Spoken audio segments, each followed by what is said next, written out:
ভাস্কর্য বিতর্ক আবারও সামনে এসেছে। দুই রাজনৈতিক মৌলানার বক্তব্যের পর এবার অরাজনৈতিক সংগঠন হেফাজতে ইসলামের আমির ভাস্কর্য বিরোধী কঠোর বক্তব্য তুলে ধরেছেন। এ নিয়ে আওয়ামী লীগের কঠোরতার ইঙ্গিত দিচ্ছে বটে, তবে বিএনপির অবস্থান এখনো অস্পষ্ট। তবে বিশ্লেষকরা বলছেন যে যাই করুক না কেন সব পক্ষই আসলে কৌশলী অবস্থান নিচ্ছে। কে কোন পক্ষ থেকে কী ধরনের অবস্থান নিচ্ছে সেটাই আজ আলোচনার টেবিলে আনতে চাইছি। আপনাদের সকলকে আমন্ত্রণ 24 ঘন্টায়। সাথে আছে আমি মীরা হাসান।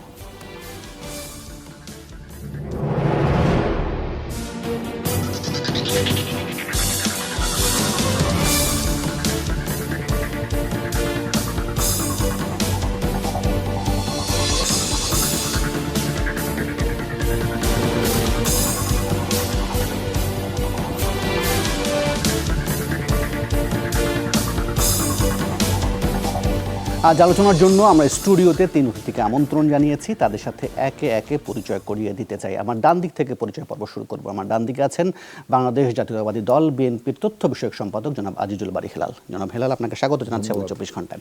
আমাদের সাথে আছেন বাংলাদেশ আওয়ামী লীগের কেন্দ্রীয় উপকমিটির সাবেক সহ সম্পাদক মাহমুদ সালাউদ্দিন চৌধুরী। মিস্টার চৌধুরী, আপনাকে স্বাগত। এছাড়াও এই আলোচনায় যোগ করে দিতে চাই অ্যাসোসিয়েটেড প্রেস এপির বাংলাদেশ ব্যুরো প্রধান জুল হাসানমকেও। আলোচনাটা শুরু করি আজিজুল বারী হেলাল, আপনাকে দিয়েই। ভূমিকাতে যে প্রসঙ্গটি টানছিলাম সেটা দিয়ে আসলে আলোচনা শুরু করতে চাই। অনেকেই বলছেন যে এই প্রসঙ্গে আসলে ভাস্কর্য নিয়ে যে বিতর্কটা চলছে সেটা নিয়ে বিএনপির অবস্থানটা অনেকে স্পষ্ট হতে পারছে না বা পরিষ্কার হতে পারছে না। এই বিষয়ে আপনাদের আসলে অবস্থানটা কি? আসলে আমি তো ধন্যবাদ, এটা এমন একটা মানে আপনার কারেন্ট ইস্যু, এই ইস্যু নিয়ে কথা বলার প্রথম সুযোগ দিন আমাকে, জন্য আপনাকে ধন্যবাদ এবং আজকের প্রোগ্রাম ইনভাইট করার জন্য আপনাকে ধন্যবাদ। দর্শকদের শুভেচ্ছা। আমার তো মনে হয় যে সরকারই নিজেই আসলে তার অবস্থান এখনো ক্লিয়ার করতে পারেনি, কারণ বাংলাদেশের রাষ্ট্রধর্ম এখন ইসলাম। আপনি যে সংবিধান তৈরি করেছেন, যে সংবিধান জনগণ এই সংবিধান অনুমোদন করেনি, অর্থাৎ একদলীয় একটি পার্লামেন্টে আপনি 2010 সালে খুব সম্ভব, অর্থাৎ আপনার 10th পার্লামেন্টে যেটা আপনার ভোটারবিহীন নির্বাচন হলো, অথবা তার আগের পার্লামেন্টে খুব সম্ভব একটি সংবিধান তৈরি করেছেন, সেখানে রাষ্ট্রধর্ম রেখেছেন ইসলাম। এবং আপনার যে আওয়ামী লীগ যে দল, সে দল কিন্তু আবার তাদের আপনার যে কনস্টিটিউশন ওখানে আছে ধর্মনিরপেক্ষতা, সমস্ত দলের একটা সম্প্রীতি। এখন এইখানে একটু একটা আপনার ঝাপসা জিনিস রয়ে গেলে আসলে আওয়ামী লীগ কী চাচ্ছে? তারা কি রাষ্ট্রধর্ম ইসলাম চাচ্ছে, না সেই সমস্ত ধর্মনিরপেক্ষতার নামে ধর্মকে অবজ্ঞা করা বা সব ধর্মের সম্মেলন, যেটাই বলেন আপনি, ধর্মনিরপেক্ষতা যে সংজ্ঞায় তারা দিককে, কিন্তু রাষ্ট্রধর্ম কিন্তু ইসলাম রয়েছে। 1 নম্বর পয়েন্ট। 2 নম্বরটা কথা হলো যে আমাদের দেশে এই ভাস্কর্যগুলো কিন্তু আমরা যখন 70-80 দশকে খুব একটা ভাস্কর্য, অপ্রজ বাংলার আমার মনে হয় প্রথম আমার দেখা এত বড় ভাস্কর্য তাও থাকতে পারে আমার।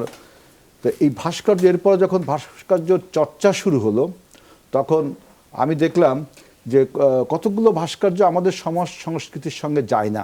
এমন এমন কিছু ভাস্কর্য হয়েছে, যেমন আমাদের হাইকোর্টের সামনে একটা ভাস্কর্য হয়েছিল আপনার এই যে গ্রিক দেবতার দেবীর নামে, যেটা প্রধানমন্ত্রী নিজেও সমালোচনা করেছিল। পরে সেই দেবতার আপনার কাপড় চোপড় চেঞ্জ করে দেওয়া হয়েছে। অর্থাৎ ভাস্কর্য নির্মাতারা আপনার সৌন্দর্য, ভাস্কর্যের যে সৌন্দর্য, যে সমস্ত কারণে বড় বড় সিটিগুলোতে, দেশগুলোতে ভাস্কর্য সৌন্দর্যের প্রতীক হিসাবে থাকে, সভ্যতার প্রতীক হিসাবে থাকে, ইতিহাসের প্রতীক হিসাবে দেয়। কিন্তু আমার কাছে মনে হয় আমাদের দেশের ভাস্কর্য শিল্পীরা ময়মনসিংহে টিচার্স ট্রেনিং কলেজে একটা ভাস্কর্য নিয়ে খুব হইচই ফেলেছিল। আপনি দেখেন কত অস্ট্রেলিয়া একটা ভাস্কর্য ছিল, ওই ময়মনসিংহ টিচার্স ট্রেনিং কলেজের ভাস্কর্যটা আপনারা জানেন মনে হয়, একটা নগ্ন মহিলার ছবি দিয়ে দিয়েছে। আসলে আমাদের সমাজের সাথে আর যায় না, আমাদের সংস্কৃতির সাথে এখন যায় না।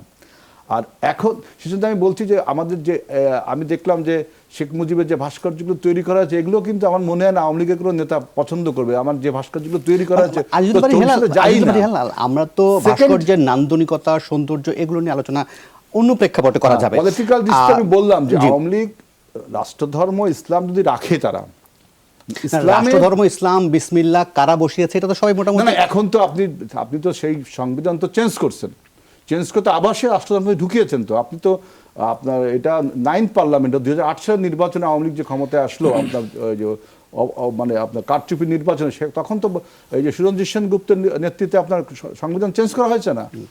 এবং এটা খুব সময় কত 12th অ্যামেন্ডমেন্ট বা কত একটা অ্যামেন্ডমেন্ট আমি ঠিক জানি না এইসব বিষয়, কিন্তু ওনারা কিন্তু এই রাষ্ট্রধর্ম ইসলামকে এখন সংবিধানের আপনার গ্রথিত করেছে, এটা সবাই জানেন। সুতরাং এখন বলা হচ্ছে যে ভাস্কর্য এবং মূর্তি দুটো জিনিস, স্কাল্পচার অ্যান্ড স্ট্যাচু। তা আমি আসলে অত ইসলামিক স্কলার না, আমি যেটা বুঝি, এটা আমার ব্যক্তিগত মতামত, যে কোনো কিছুকেই যদি আপনি ওরশিপ করেন অর্থাৎ পূজা করেন, তাহলে কিন্তু সেটা ইসলামের দৃষ্টিতে এটা খারাপ। এখন কোনো ভাস্কর্য যদি আপনি নান্দকিতার জন্য রাখেন এবং সেটাকে যদি পূজা না করেন, এখন আপনি যে পূজা করেন না এই বিষয়টা তো আমি জানি না। সুতরাং এই ভাস্কর্য আর মূর্তি আমার কাছে অনেক সময় একই মনে হয়, আর অনেক সময় মনে হয় যে না, দুটো আলাদা জিনিস। তবে এটা আমি শিওর, কোনো জিনিসকেই পূজা করতে আবারও আমার কাছে আপনার বক্তব্য কৌশল মনে হচ্ছে বা অস্পষ্ট লাগছে। আমি এটা স্পষ্ট হতে চাই। ধরেন রাষ্ট্রধর্ম ইসলামের সাথে ভাস্কর্যের কোন জায়গায় সাংঘর্ষিক, এটা আমি বুঝতে চাই এক। দ্বিতীয়ত আমি এটা বুঝতে চাই যে দুজন রাজনৈতিক মাওলানা যে ধরনের বক্তব্য দিয়েছেন, যে যেমন আমি যদি বাবুনগরীর বক্তব্যটা যে দেখি, সেখানে তিনি স্পষ্টতে বলছেন, এবং আপনাকে এটা উল্লেখ করে দিই, হেফাজতে যে 13 দফা আছে সেখানে কিন্তু এই ধরনের কোনো কনফিউশন নেই। সেখানে মূর্তির নামে ভাস্কর্য তারা একদম ক্লিয়ার করে দিয়েছে, কোন ধরনের ভাস্কর্য তারা সমর্থন করে না, সেটা যারই ভাস্কর্য হোক তারা টেনে হিচড়ে ফেলে দেবে। এই বক্তব্যটাকে আপনি আসলে কীভাবে দেখেন? একদম সমর্থন না, আমি যে টেনে হিচড়ে ফেলে দেবে এইসবের বিরোধিতা, আমি বিরোধী। এই সমস্ত জোর জবরদস্তি, সরকার যেভাবে জোর জবরদস্তি করে প্রেসিডেন্ট জিয়াউর রহমানের নাম দেশ থেকে মুছে দিচ্ছে, সরকার জোর জবরদস্তি করে বিএনপির কার্যক্রমকে বন্ধ করছে, এরকম জোর জবরদস্তি হেফাজত, এই জোর জবরদস্তি আমরা আসলে করি না। কারণ ইসলামে আমি যা বলতে পারি যে ইসলামে আপনার এই যে statue, worship, any sculpture, that is completely আপনার forbidden in Islam, in the eye of Islam, so far as I concern about Islam. কিন্তু বাবুনগরীর কথা ইসলাম না, আর বাবুনগরীর কথায় বাংলাদেশের সংবিধান না। যদি আপনি মনে করেন যে রাষ্ট্রধর্ম ইসলাম, এদেশে ইসলামিক দেশ চালাতে হবে, তাহলে আপনাকে অবশ্যই স্কলারদের মতামত নিতে হবে। বাবুনগরীকে আপনি স্কলার কনসিডার করলে তো হবে না। যদি আপনি ইসলামিক রাষ্ট্রধর্ম ইসলাম রাখবেন, দেশকে ইসলামিকরা চালাবেন, তখন তো অবশ্যই আপনাকে একজন ইসলামিক স্কলারের কাছ থেকে আরও স্কলারদের মতামত হবে। এছাড়া এর একটা রাজনৈতিক দিক আছে। আমি মনে করি যে বাংলাদেশে যে সমস্ত ক্রিয়াশীল রাজনৈতিক সংগঠন আছে, সবার একটা ডায়ালগে, কমন ডায়ালগে আসা উচিত। যেই বিতর্কটা শুরু হয়েছে, আপনি বিরোধী সমস্ত সংগঠনকে আপনি ডায়ালগের বাইরে রাখবেন, আপনার সংসদে তো আলোচনা হচ্ছে না, কারণ সংসদ তো একপক্ষীয় একটা সংসদ, সেখানেও আলোচনা হচ্ছে না।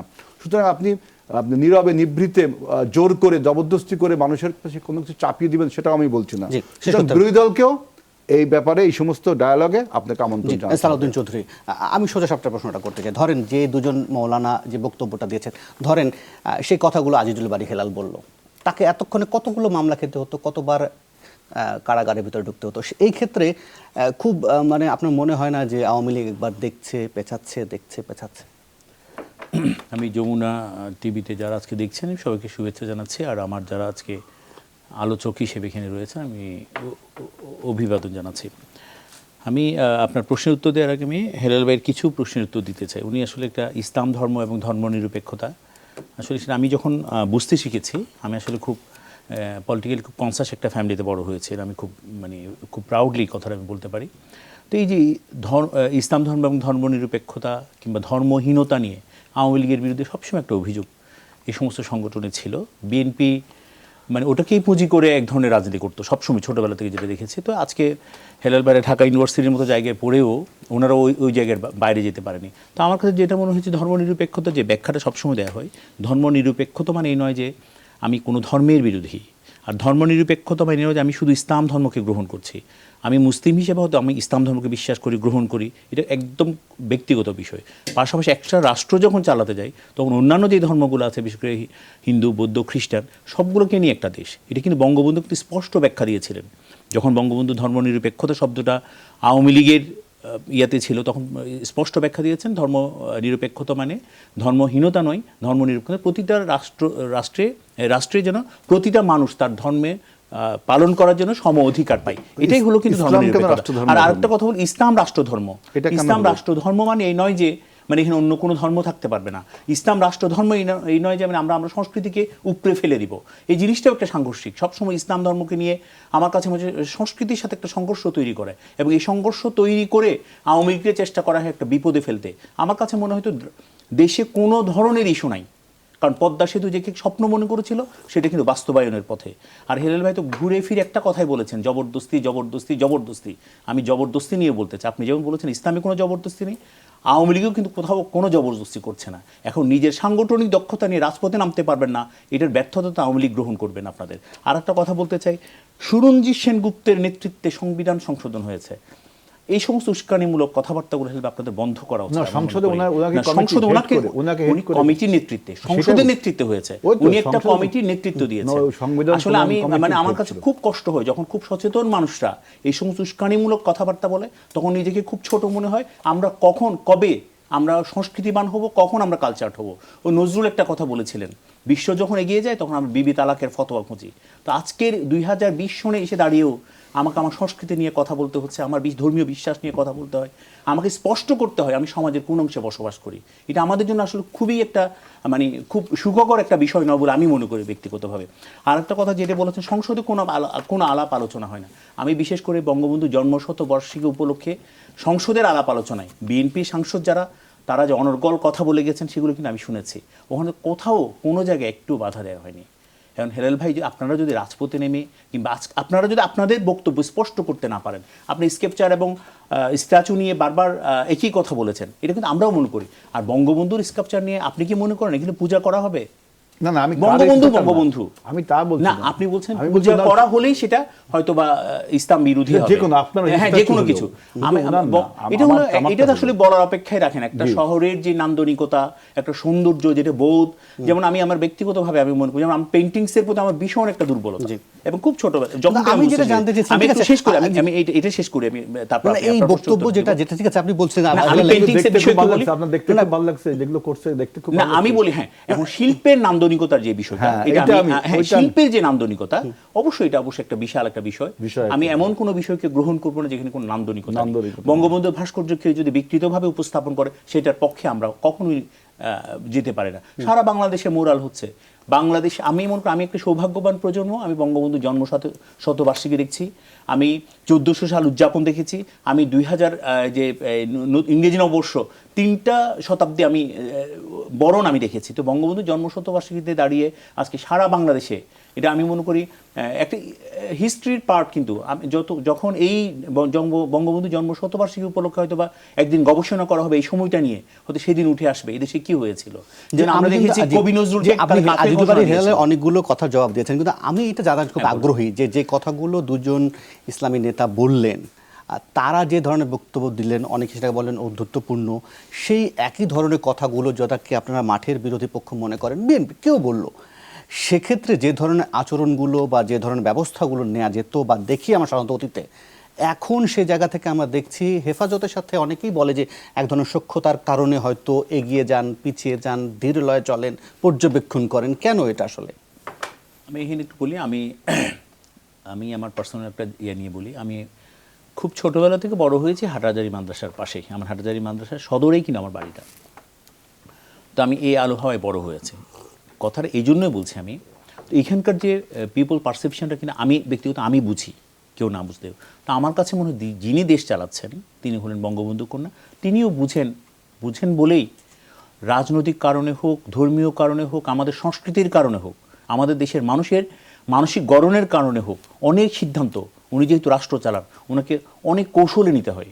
হ্যাঁ, একটা রাষ্ট্র চালাতে গিয়ে তো আমি একটা পরিবেশকে মানে রেস্টলেস করে দিতে পারি না। তো যার কারণে আমার কাছে মনে হয়েছে ওনারা যে কথাগুলো বলেছেন, হয়তো আমি ধর্মীয় ব্যাখ্যা দিতে যাব না, কারণ আমি ধর্মীয় লাইনে কোনো পড়ালেখা করিনি, আমি ইসলামে কোনো স্কলার নই, আমি ধর্মীয় লাইনে যাব না। আমি শুধু এতটুকুই বলবো যে এটা হয়তো ওনারা বলেছেন, আমার কাছে মনে হয়েছে হয়তো বা ওনাদের বক্তব্যটা হয়তো ওনাদের ব্যক্তিগত বক্তব্য। তা আমি মনে করি আমাদের যে ইসলামী স্কলাররা আছেন তারা নির্দিষ্ট সবাই মিলে হয়তো একটা বিবৃতি দিবেন, বক্তব্য দিবেন। আর একটা কথা বলেন, আওয়ামী লীগ কিন্তু এই বিষয়ে স্পষ্ট করেছে, এদেশে আওয়ামী লীগ যতদিন থাকবে, বাঙালি সভ্যতা যতদিন থাকবে, বাঙালি সংস্কৃতি যতদিন থাকবে, ততদিন এই সংস্কৃতির সাথে যে কোনো কাজ করবে। আপনার বিশ্লেষণে জানতে চাই আসলে এই ধরনের কৌশলগত কারণগুলোর কারণে কি ইসলামপন্থীরা এক ধরনের শক্তি বৃদ্ধি করছে, এরকম অনেক ধরনের কথা শোনা যায়। নিঃসন্দেহে আপনাকে আমি একটি উদাহরণ দিয়ে শুরু করি। 2004 সালের ঘটনা বলে, তখন বিএনপি ক্ষমতায়, তখন জাতীয় নারী নীতিমালা করা নিয়ে বেশ তোড়জোড় চলছিল। প্রতি শুক্রবারে বায়তুল মোকাররমের বাইরে মিছিল এবং পুলিশের সাথে সংঘর্ষ। তো এক পর্যায়ে আমি যে প্রতিষ্ঠানে কাজ করি তারা বললেন যে প্রতি সপ্তাহে এরকম ঘটনা ঘটছে, একটু ভিতরে কি হচ্ছে আসলে, এটার সাথে পলিটিক্যাল লিঙ্কটা কি একটু বোঝার চেষ্টা করো। তা আমি কোনো এক কারণে, তিনি ভদ্রলোক মারা গেছেন, ফজলুল হক আমিনী সাহেবের অফিসে গেলাম পুরানো পল্টনে, সেখানে তাকে ইন্টারভিউ করতে গেলাম। তো ওনাকে 2-3টি প্রশ্ন করার পরে উনি একটু ক্ষিপ্ত হয়ে গেলেন আমার উপর। উনি আমাকে বললেন যে দেখেন, এত কথা বলবেন না, আমাদের সারা দেশে 1 কোটি সৈন্য বড় হচ্ছে, একটু অপেক্ষা করুন, এটার রেজাল্ট পাবেন। 2004 সাল, এটা 2020 সাল। আপনি যে কথাটি বলার চেষ্টা করছিলেন যে কি কারণে এরা এরকম ভাবে কথা বলার পরেও তারা কোনো ধরনের আইনি জটিলতায় পড়ছে না, বা নানা রকম বা সরকার কেন একটু কৌশলগত অবস্থান আছে, বা বিএনপি কেন কৌশলগত অবস্থান আছে, কারণ তারা একটা শক্তি সমাজের। একটি সমাজ, আজকের যে আলোচনার সাবজেক্টে রাজনীতির সমাজ সংস্কৃতি। রাজনীতি হচ্ছে একটা প্রক্রিয়া, আমরা জানি সেটি। সমাজ হচ্ছে একটা মিথস্ক্রিয়ার ফল। নানা মত পথ, নানা ধর্ম বর্ণ, নানা শ্রেণী, তাদের একটা মিথস্ক্রিয়া হচ্ছে একটা সমাজ। এই সমাজে আবার রাষ্ট্রের যে ধারণাটি আছে, সেই রাষ্ট্রটির নানা কাঠামোর সাথে জড়িত এবং সেই কাঠামোটাকে নির্মাণ করে। আমাদের বাংলাদেশের জন্য বড় সমস্যা হয়ে গেছে যে 72-এর সংবিধানের পরে সেটাকে যেভাবে কাটাছেঁড়া করা হয়েছে, পরবর্তীতে এটা কাটাছেঁড়া করতে করতে এক পর্যায়ে এসে এরশাদ সাহেবের আমলে যেমন রাষ্ট্রধর্ম ইসলাম করা হয়েছে। এখানে কিন্তু পুরো প্রক্রিয়াটাকে ফলো করা হয় না। কী করা হয়েছে? পপুলার সেন্টিমেন্টকে ব্যবহার করে ক্ষমতায় টিকে থাকার এক ধরনের চেষ্টা ছিল। যারা রাজনীতি নিয়ে পড়াশোনা করি আমরা বা ইতিহাস জানার চেষ্টা করি, তাদের কাছে এই বিষয়গুলো স্পষ্ট। কিন্তু যেটি স্পষ্ট নয় সেটি হচ্ছে যে আমরা আসলে এই রাষ্ট্রটাকে কোন জায়গায় দাঁড় করাতে চেয়েছিলাম, এবং আমাদের মুক্তিযুদ্ধের যে মূল ভিত্তিগুলো ছিল, আমাদের যে একটা উদারনৈতিক সমাজ এবং উদারনৈতিক সহনশীল গণতান্ত্রিক ব্যবস্থার আমরা আশা করেছিলাম, সেই জায়গাগুলো থেকে আমরা বারবার হোঁচট খেয়েছি। যার কারণে একদিকে আমরা এমন একটা শিক্ষা ব্যবস্থা করেছি যার কোনো লাগাম নেই, আবার অন্যদিকে আমি ঘোষণা দিচ্ছি যে রাষ্ট্রধর্ম ইসলাম। একদিকে আমি বলছি যে আমাকে বাঙালি সংস্কৃতি অথবা মুসলমান অধ্যুষিত বা সংখ্যাগরিষ্ঠের দেশ হওয়া সত্ত্বেও আমাদের যে নিজস্ব কৃষ্টি কালচার, এর সাথে মিশিয়ে যেভাবে চলার কথা, কিন্তু অন্যদিকে আবার আমি এমন একটা পরিস্থিতি তৈরি করেছি যেখানে হচ্ছে যে আমি কোনো কিছুকে সইতে পারি না, বা অন্য কোনো কিছু সহ্য করা হবে না, এরকম একটা সেন্টিমেন্ট আমি প্রতিদিন চর্চা করছি। রাষ্ট্রের নানা জায়গায় চর্চা হচ্ছে। তো তাতে কী হচ্ছে, শিক্ষা ব্যবস্থা থেকে শুরু করে নানাভাবে তাতে কী হচ্ছে, ওই যে বললাম যে সমাজের মিথস্ক্রিয়া, সেখানে ব্যালেন্স নেই, এবং যে রাজনৈতিক যে প্রক্রিয়া, সেখানে দুর্বলতা। এই দুই দুর্বলতার কারণে রাষ্ট্রের যে মূল ভিত্তিটা, সেইটা সবসময় নড়বড়ে। এই জন্য বিএনপিকে কৌশল নিতে হয়, স্পষ্ট করে কথা বলতে পারে না। আওয়ামী লীগকে কম্প্রোমাইজ করতে হয়, স্পষ্ট করে কথা বলতে পারে না। আর আমরা যারা আছি, আমরাও মাঝে মাঝে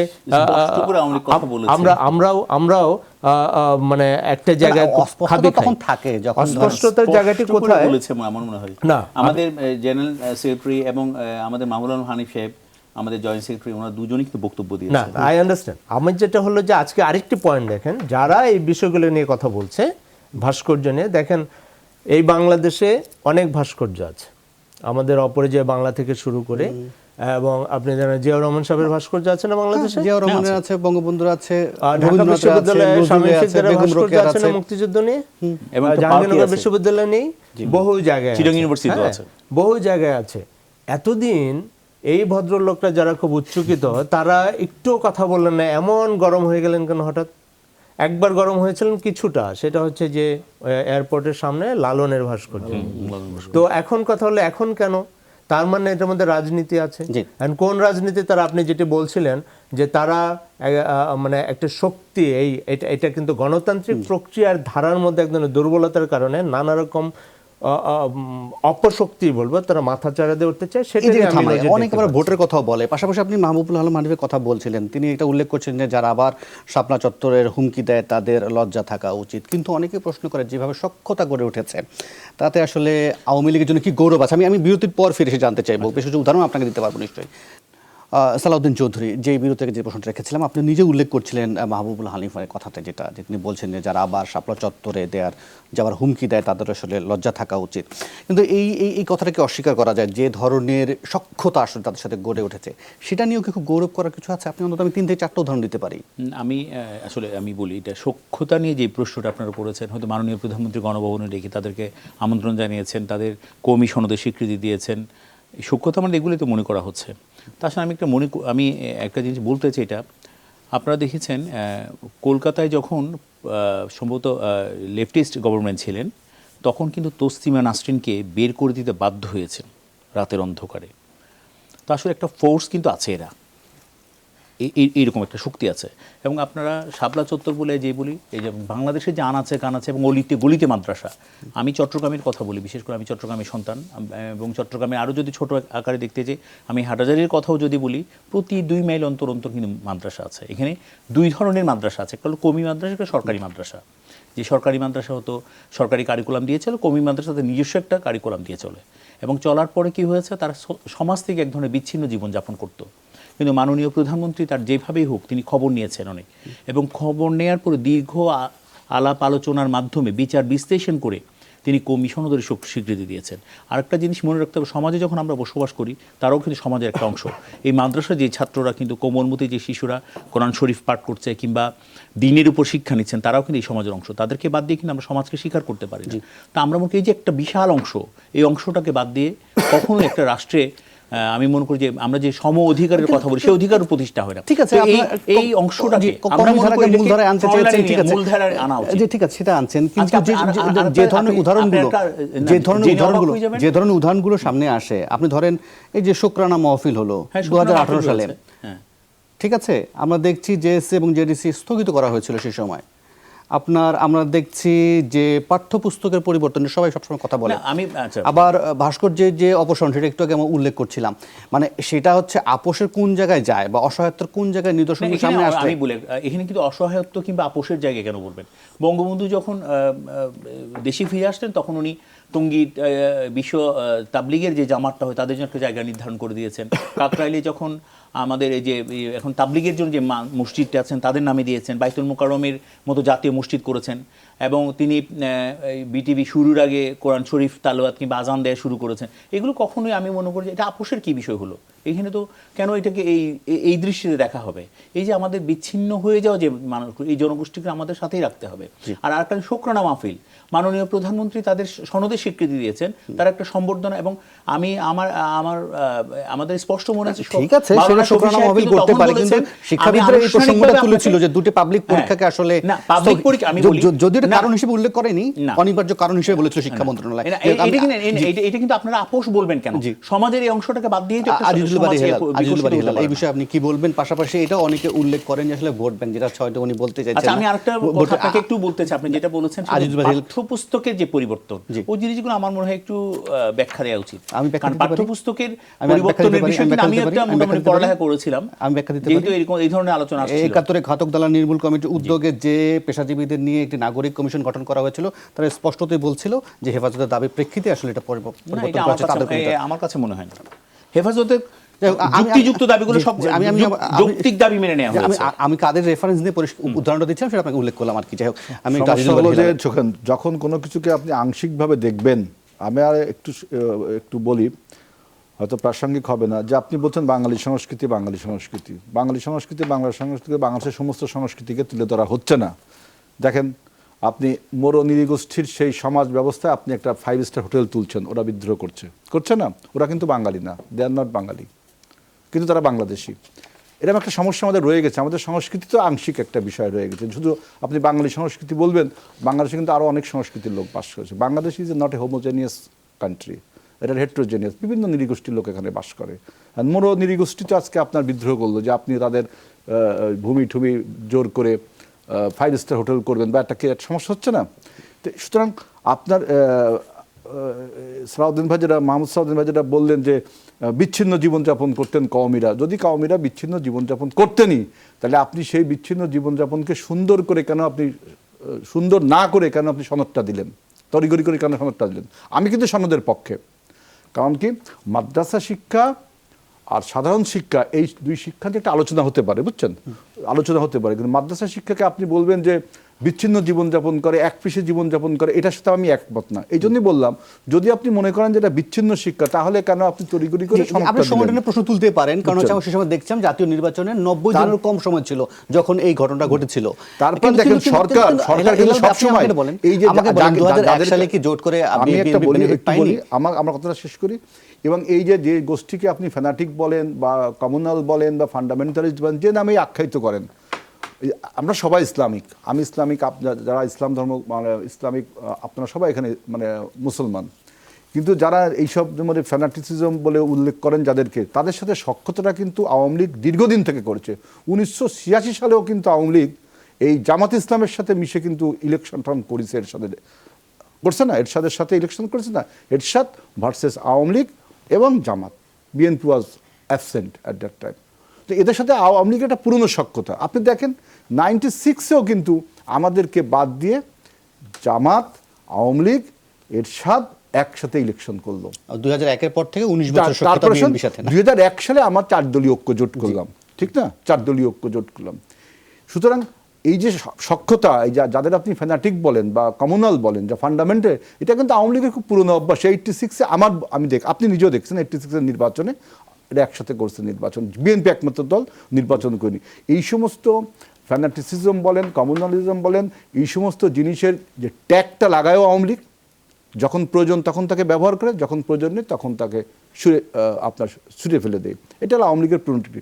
বিএনপি বাংলাদেশের ভূখণ্ডের যে মানুষগুলো আছে তাদের রাজনীতি করে, তাদের সমাজ সভ্যতাকে নিয়েই রাজনীতি করে বিএনপি। কোনো আংশিক যে শুধুমাত্র আপনার পাহাড়ি জনগোষ্ঠীর রাজনীতি করলাম, শুধু বাঙালির রাজনীতি করলাম, শুধু মুসলমানের রাজনীতি করলাম, না।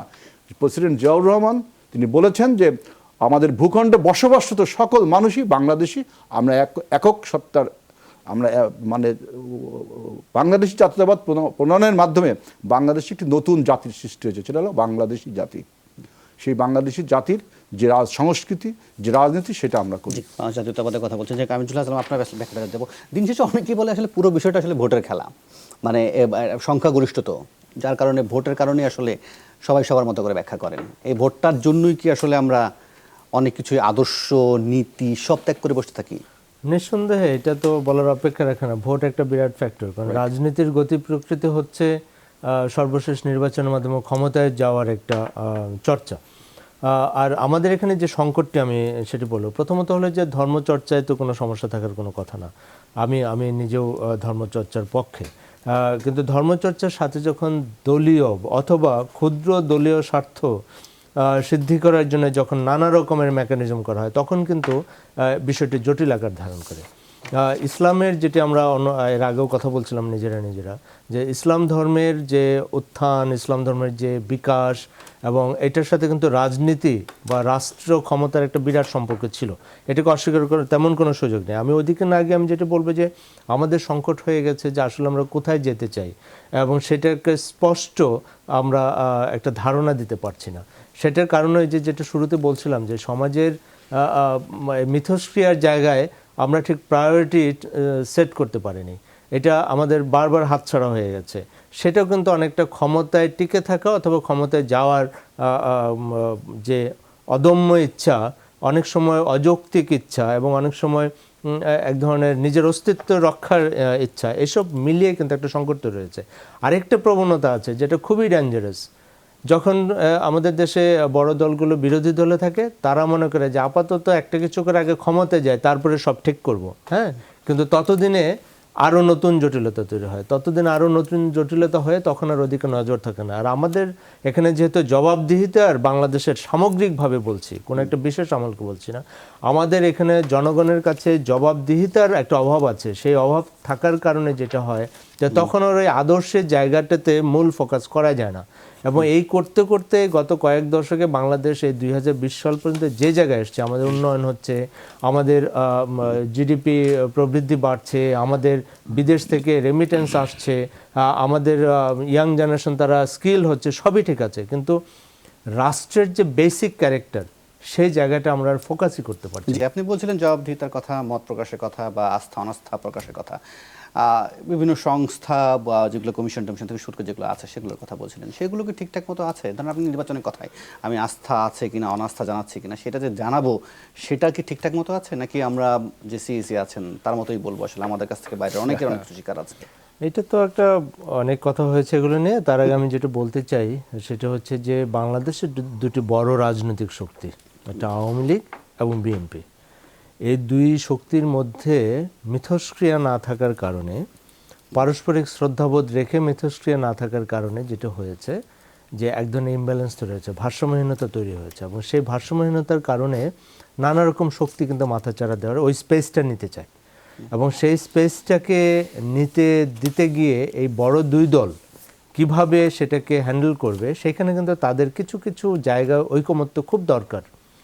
সেটি না হলে কিন্তু কি হবে, আলটিমেটলি রাষ্ট্র সাফার করবে। এবং সেই সাফারিংসের সাথে আপনি যেসব বিষয় উল্লেখ করলেন, কারণ আমি এইটুকু জানি সাংবিধানিক ধারাবাহিকতা রক্ষার কিছু বিষয় থাকে, রাষ্ট্রের নয়তো কেওয়াস হয়, বিশৃঙ্খলা হয়। কিন্তু সরকারি দলের অনেক লোকজনও কিন্তু এই বর্তমান যিনি নির্বাচন কমিশনার তার প্রতি প্রকাশ্যে অনেকে কিন্তু অনাস্থা বা তার প্রতি তাকে নিয়ে হাস্যরস করেন। মানে একজন সাংবিধানিক সম্মানিত রাষ্ট্রের একটা অত্যন্ত গুরুত্বপূর্ণ ব্যক্তি বা একটা পদ তিনি ধারণ করে আছেন, সেটাকে যে ধরনের কথাবার্তা তিনি বলেন, এটা নিয়ে কিন্তু নানা রকমের গুঞ্জন, নানা রকম কথাবার্তা হয়। তো আমি এটা এই জন্য বললাম যে রাষ্ট্রের কিছু মৌলিক জায়গা আছে, রাষ্ট্রের কিছু চেয়ার আছে, যে চেয়ারগুলোকে ওই স্যাংটিটিটা বজায় রাখা জরুরি।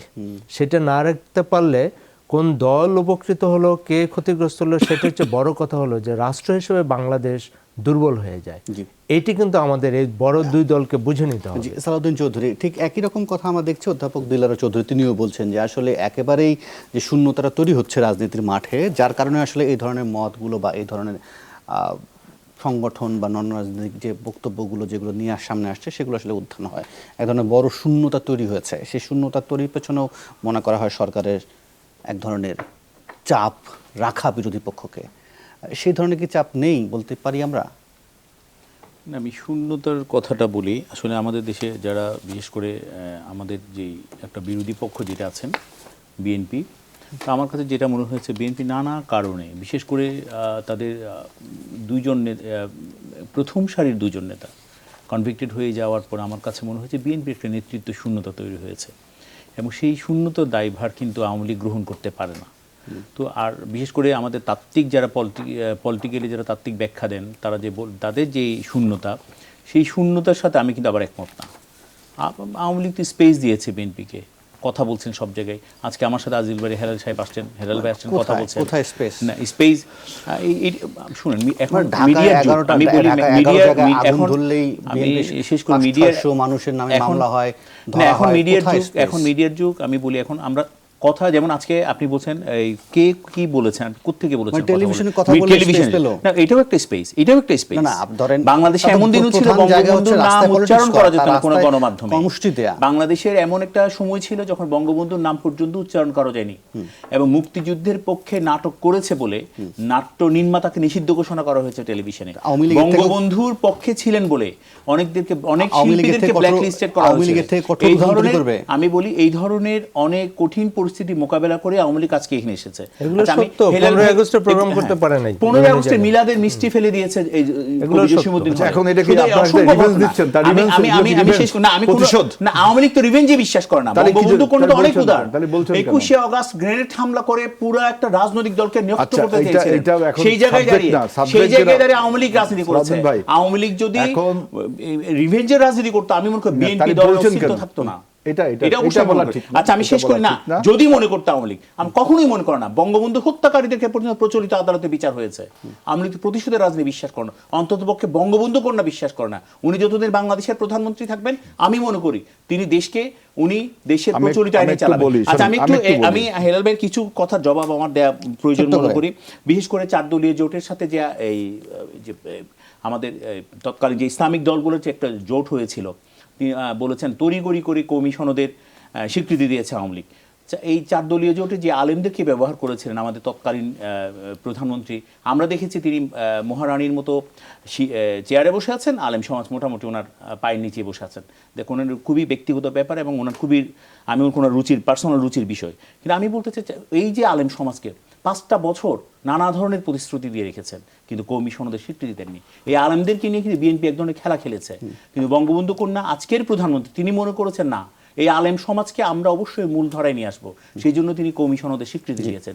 এবং স্বীকৃতি দিয়েছেন বলে আজকে আপনারা নিশ্চয়ই একটু শুনে আমাদের ভালো লাগে এই জন্য যে তারা, যে আলেমরা একদিন স্বপ্ন দেখেছিল 5-7 হাজার টাকা দামে চাকরি করবে, তারা বাংলাদেশে 19,200 টাকা দামের 19,200 টাকা স্কেলে চাকরিতে কিন্তু জয়েন করেছেন।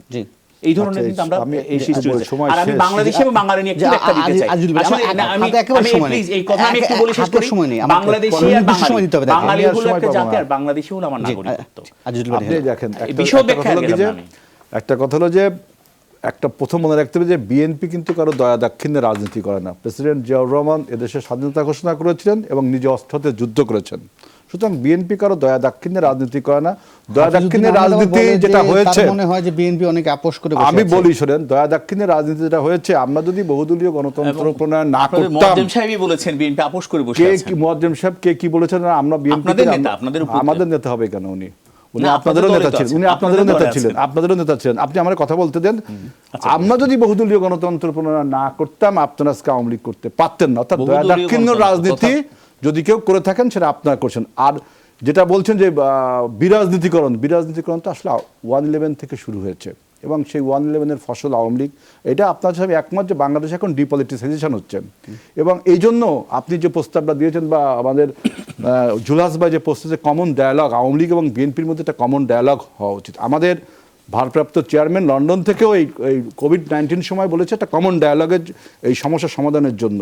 আপনি বলছেন বিএনপির নেতৃত্ব শূন্যতা। এটা আপনি কিভাবে? আমাদের বলের চেয়ারম্যান রয়েছে, ভারপ্রাপ্ত চেয়ারম্যান রয়েছে, মহাসচিব রয়েছে, হোয়াটসো হতেই পারে। এখন বললে তো আমি অনেক আইসিটি একটা অনেক কথা বলা যাবে না। আমি যেটা বলছি, আমরা ট্রায়াল কোর্টে এখন চেয়ারম্যান রয়েছে, আপিল কোর্ট আছে, সুপ্রিম কোর্ট আছে, অনেক কোর্ট বাকি আছে, মহাসচিব রয়েছে, আমার ভারপ্রাপ্ত চেয়ারম্যান রয়েছে, আমরা নেতা কর্মীরা, অসংখ্য নেতা কর্মীরা আমরা রয়েছি এবং দেখছেন আপনি উপনির্বাচনগুলোতে কিভাবে আপনারা আমাদের জনসমর্থনকে কেড়ে নিয়েছেন। অর্থাৎ আপনি এখন সমাজচ্যুত হয়েছেন, পপুলার, আপনার জনগণ থেকে দূরে সরে গিয়েছেন।